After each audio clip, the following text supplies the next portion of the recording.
चुनाव आयोग ने जारी कर दी गाइडलाइन।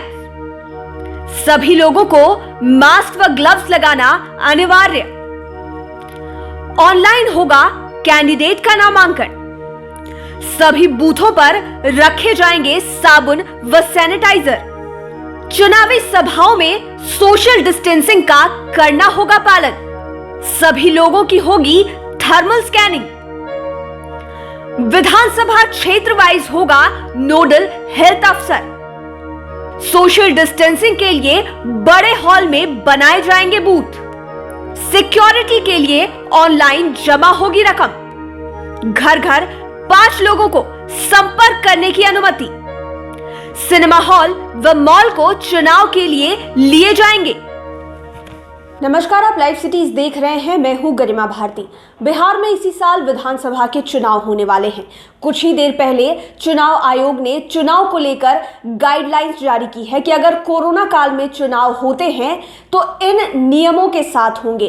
पहले तो कोरोना को लेकर एक लंबी चौड़ी लिस्ट चुनाव आयोग की तरफ से जारी की गई है। ये बताया गया है कि अगर इस काल में चुनाव होते हैं तो इन नियमों का पालन करना होगा। भीड़ भाड़ नहीं लगानी होगी। बड़े जगह पर चुनाव का आयोजन कराना होगा। लोगों को सोशल डिस्टेंसिंग मेंटेन करनी होगी। मास्क पहनना होगा। सैनिटाइजर का इस्तेमाल करना होगा। और जितने भी चुनाव आयोग के अधिकारी हैं उन्हें भी इन तमाम नियमों का पालन करना होगा। लेकिन अब हम आपको चुनाव आयोग द्वारा जारी किए गए नियमों के अनुसार शब्द दर शब्द बताते हैं कि जितने प्रत्याशी हैं जो नामांकन के लिए जाएंगे, नामांकन के दौरान किन नियमों का पालन इस बार के चुनाव में उन्हें करना होगा, क्योंकि नियमों में काफी फेरबदल की गई है। क्योंकि कोरोना काल में हम लोग और कोरोना का खतरा जो है वो काफी बढ़ गया है। नामांकन फॉर्म अब ऑनलाइन भरे जाएंगे। नामांकन फॉर्म भी सीईओ या डीईओ की वेबसाइट पर ऑनलाइन उपलब्ध होगा। एक इच्छुक उम्मीदवार इसे ऑनलाइन भर सकता है और इसका प्रिंट फॉर्म 1 में रिटर्निंग ऑफिसर के समक्ष जमा करने के लिए ले सकता है। सीईओ डीईओ की वेबसाइट पर शपथ पत्र भी ऑनलाइन भरा जा सकता है और उसका प्रिंट लिया जा सकता है और नोटीकरण के बाद इसे रिटर्निंग अधिकारी के समक्ष नामांकन फॉर्म के साथ जमा किया जा सकता है।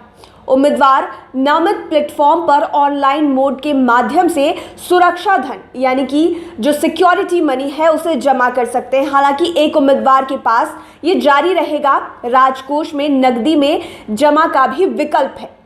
उम्मीदवार के पास नामांकन के प्रायोजन के लिए उसका या उसके निर्वाचक प्रमाणीकरण प्राप्त करने का विकल्प हो सकता है। नामांकन जमा करने के लिए उम्मीदवार के साथ जाने वाले व्यक्तियों की संख्या 2 तक ही सीमित कर दी गई है। यानी कि अब केवल 2 लोग ही नामांकन के लिए अंदर जा सकते हैं और बाहर जो भीड़ लगाई जाती थी नामांकन के दिन में, जो भी प्रत्याशी होते थे वो अपने साथ कई समर्थकों को लेकर जाते थे, उन सब पर भी रोक लगा दी है चुनाव आयोग ने। नामांकन के प्रायोजनों के लिए वाहनों की संख्या 2 तक सीमित कर दी है। लोग अपना वर्चस्व दिखाने के लिए, अपनी जो मेजॉरिटी है वो दिखाने के लिए काफ़ी लोगों को नामांकन के समय पर प्रत्याशी लेकर जाते थे। अपना जो लोगों को दिखाते थे कि बड़ी संख्या में भीड़ हमारे साथ है, वो अब मुमकिन नहीं हो पाएगा क्योंकि चुनाव आयोग ने इस पर रोक लगा दी है। 2 गाड़ियों से ज़्यादा नामांकन में नहीं जा सकते और अंदर जो लोग जाएंगे उनकी संख्या मात्र 2 तक सीमित कर दी गई है। रिटर्निंग ऑफिसर के चैम्बर में सोशल डिस्टेंसिंग नोट्स के बाद नामांकन, स्क्रूटनी और सिंबल आवंटन के कार्यों को करने के लिए पर्याप्त जगह होनी चाहिए। यानी कि चुनाव की जो भी प्रक्रिया होगी वो बड़े जगहों पर होगी। पहले भी बूथ की जो बात की गई उसमें भी ये कहा गया कि बूथ भी बड़े जगहों पर बनाया जाए जहां पर सोशल डिस्टेंसिंग का पालन हो पाए। अब रिटर्निंग ऑफिसर के चैम्बर में भी सोशल डिस्टेंसिंग कायम रहे, इसलिए बड़े जगहों का चुनाव किया जाए। इसके बाद ही नामांकन, स्क्रूटनी और सिंबल आवंटन के जो कार्य हैं वो किए जाएंगे। रिटर्निंग ऑफिसर को भावी उम्मीदवारों के लिए अग्रिम समय पर आवंटित करना होगा। उम्मीदवार की प्रतीक्षा करने के लिए बड़ी जगह की व्यवस्था की जानी चाहिए। नामांकन फॉर्म जमा करने और शपथ पत्र के लिए आवश्यक सभी कदम जनप्रतिनिधित्व अधिनियम 1991 में निहित प्रावधानों के अनुसार चलते रहेंगे।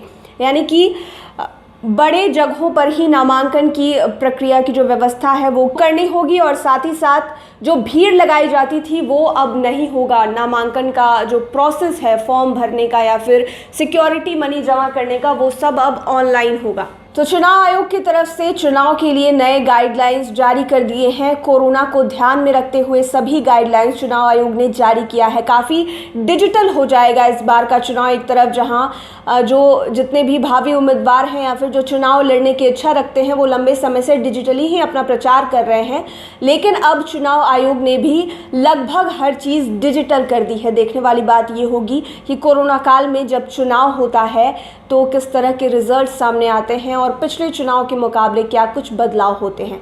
आप लाइव सिटीज़ के साथ बने रहें, हमारे चैनल को सब्सक्राइब करें, लेटेस्ट अपडेट्स के लिए फेसबुक पेज को ज़रूर लाइक करें। धन्यवाद।